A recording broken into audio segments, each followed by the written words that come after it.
ये अनहोनी दास्तान है बिहार के गया शहर की। इलाका है इकबाल नगर और अपनी छोटी सी ख्वाहिश लिए जो रूह अक्सर लोगों से दो चार हुआ करती है, उसका नाम हुआ करता था ओवेन टॉम्किंसन, एक अंग्रेज़ अफसर जिसकी मौत हुई सन 1906 में। मगर आज भी 115 साल से ज़्यादा वक्त गुजरने के बाद भी वो भटक रहा है। सुनने में यह भले ही अजीब लगे, मगर इस रूह को बस यही चाहिए, चाय और बिस्किट, और वो हर रात अपनी इसी हसरत को पूरी करने के लिए इस पूरे इलाके में चहलकदमी करता दिखाई देता है। किसी रूह का सामने आना और चाय बिस्किट या केक मांगना हैरत में तो डालता है, मगर उस ताकतवर रूह की इस अजीबोगरीब ख्वाहिश के कई गवाह हैं। और ये बात भी बहुत अजीब है कि जिस कब्रिस्तान से उस रूह की आमद होती है वहाँ ज़्यादातर कब्रें छोटे बच्चों की हैं। तो क्या ये माना जाए कि किसी हादसे का शिकार हुआ?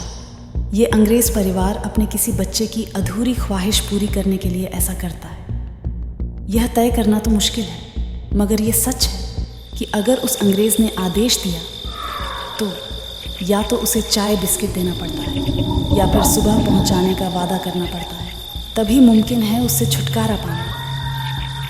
ओवेन टॉम्किंसन की रूह की इस अनोखी ख्वाहिश से लोग खौफजदा तो है, मगर ज़िंदगी थम गई हो ऐसा भी नहीं है, क्योंकि इस छोटी सी ख्वाहिश को पूरा करना किसी के लिए भी मुमकिन हो जाता है। कई बार ऐसी कोशिश भी की गई कि इस रूह को अपनी हदों में महदूद रखने की कोशिशें भी की गईं, पर सारे प्रयास विफल रहे और ये रूह कुछ अरसे बाद फिर दिखाई देने लगी, अपनी उसी ख्वाहिश के साथ, चाय और बिस्किट। आखिर वो रूह ऐसा करती क्यों है? क्या कहानी है इसके पीछे? ये एक ऐसा सवाल है जो पिछली 1 सदी से इस पूरे इलाके में उस रूह के मानिंद अपने जवाब की तलाश में भटक रहा है। किसी रूह का सामने आना और चाय बिस्किट या केक मांगना हैरत में तो डालता है, मगर उस ताकतवर रूह की इस अजीबोगरीब ख्वाहिश के कई गवाह हैं। ये भी सही है कि जिस कब्रिस्तान से उस रूह की आमद होती है वहाँ ज़्यादातर कब्रें छोटे बच्चों की हैं। तो क्या ये माना जाए कि किसी हादसे का शिकार हुआ ये अंग्रेज़ परिवार अपने किसी बच्चे की अधूरी ख्वाहिश पूरी करने के लिए ऐसा करता है? तय करना तो मुश्किल है, मगर ये सच है कि अगर उस अंग्रेज़ ने आदेश दिया तो या तो उसे चाय बिस्किट देना पड़ता है या फिर सुबह पहुंचाने का वादा करना पड़ता है, तभी मुमकिन है उससे छुटकारा। कौन था ओवेन टॉम्किंसन, जिसे अपनी मौत के 100 साल गुजर जाने के बाद भी अपनी कब्र में चैन नहीं? वो क्यों राहगीरों से चाय केक और बिस्किट जैसी अजीबोगरीब फरमाइश करता है, कोई नहीं जानता। इतिहास सिर्फ इतना बताते हैं कि वो एक ब्रिटिश सैनिक था और यहीं तैनात था।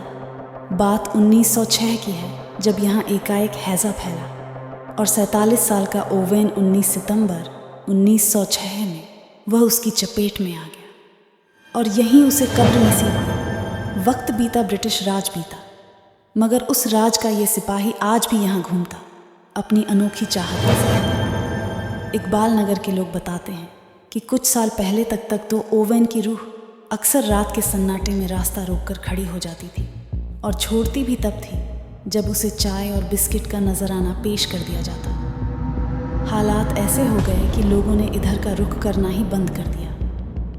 ओवेन का हर रात भटकना और अपनी अनोखी मांगों को लेकर लोगों को परेशान करना बीच में इतना बढ़ गया कि हद ही हो गई। मगर एक रोज़ उसका पाला अपने से मजबूत ताकत से बढ़ गया। लोग बताते हैं कि इसी रास्ते पर एक बार अपने टमटम पर सवार होकर एक फ़कीर गुजर रहे थे जिनका नाम था चांद साहब। अपनी आदत से लाचार ओवेन ने उनका भी रास्ता रोक लिया और अपनी वही पुरानी ख्वाहिश दोहराई, चाय और बिस्किट। चांद साहब ओवेन को पहचान गए और वादा कर गए कि कल वो आएंगे उसकी अजीबोगरीब चाहत को पूरा करने।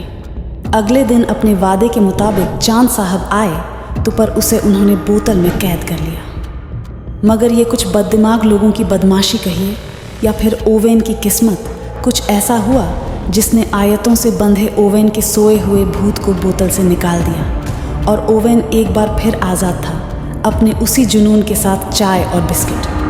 छड़े निकाले जाने से ओवेन आज़ाद तो ज़रूर हो गया, मगर इसे उन फ़कीर की ताकत कहिए कि उसकी हरकतों पर कुछ लगाम ज़रूर लग गई, मगर गाहे बगाहे वो फिर अचानक प्रकट होता रहा। और लोग उसकी चाहत को न चाहते हुए भी पूरा करते हैं। इस पूरे वाक्य में हैरानी की बात यह है कि भले ही लोग उसे डरें, मगर उससे नफरत करने वाला यहाँ कोई नहीं मिला। अजीब देश है ये अपना भारत भी। लंबे अरसे तक साथ रहने वाले इंसानों को तो अपना ही लेता है, रूहों को भी नफरत की नज़र से नहीं देखता। हर कोई कहता है कि वो रूह बस चाय बिस्किट ही तो मांगती है, किसी का नुकसान तो नहीं करती। गया के इकबाल नगर का ये कब्रिस्तान दरअसल है ही इतना अनूठा कि यहाँ कदम रखते ही कुछ अलग सा एहसास होता है। बात की जाए यहाँ की कब्रों पर की गई नक्काशी की या फिर कब्रों की वास्तुशिल्प की, देश में ऐसा कोई दूसरा कब्रिस्तान नहीं होगा जिसकी कब्र का ऊपरी हिस्सा पत्थर से बने होने के बावजूद किसी छतरी की तरह घूमता है और अजीब सी आवाज़ निकालता है। कहीं खौफ की दास्तान के पीछे एक वजह ये तो नहीं? हालांकि इन सब अचरजों के बीच इकबाल नगर की ज़िंदगी ओवेन की रूह के साथ जीना सीख चुकी है। वो लोग जो ओवेन की रूह से बाकायदा मिल चुके हैं, उनमें से कई अब भी उसी राह से गुजरते हैं। हालांकि मन ही मन में वो ये ज़रूर मनाते हैं कि उनका फिर ओवेन से सामना न हो। बात सही भी है। रूह भले ही कितनी सीधी सादी हो, वो है तो फिर रूह ही। ओवेन की ये अजीबोगरीब दास्तान कुछ पढ़े लिखे लोगों को चौंकाती भी है। वो नहीं मानते कि कोई ऐसी रूह है, और उनकी इस दलील का आधार है ओवेन से जुड़ी वो अनोखी ख्वाहिश जिसमें वो कहता है, मुझे चाय और बिस्किट दो। जिस कब्रिस्तान से इस खौफनाक रूह का ताल्लुक है, दरअसल वो अब इस्तेमाल से दूर है। ईसाई समुदाय ने पिछले कई दशकों से यहाँ से किनारा कर रखा है। यहाँ आसपास ऐसे भी लोग मिल जाते हैं जो अरसे से यहाँ आबाद हैं, और उनकी ज़िंदगी में कभी भी ये खौफनाक इत्तेफाक पेश नहीं आया। मगर ऐसे लोगों के साथ ही कुछ और ऐसे लोग भी हैं जिन्होंने न सिर्फ ओवेन की रूह को देखा है, बल्कि उससे हाथ भी मिलाया है। वो आखिर क्यों वो इस अफवाह का हिस्सा बन रहे हैं, जबकि उन्हें इसका कोई फ़ायदा नहीं होने वाला। इकबाल नगर में एक जमात ऐसी भी है जो ओवेन की रूह से मिली तो नहीं, मगर उसके वजूद पर उन्हें कोई शक नहीं है। बहरहाल मनोवैज्ञानिकों के साथ साथ यहाँ का ईसाई समुदाय भी इन सारी बातों को कोरे किस्से करार देता है। दबी ज़ुबान में कुछ लोग तो यहाँ तक कहते हैं कि कब्रिस्तान की इस 3.5 एकड़ की ज़मीन पर कुछ भूमाफियाओं की नज़र है, और इन सारी कहानियों के पीछे कहीं न कहीं उनका हाथ भी है।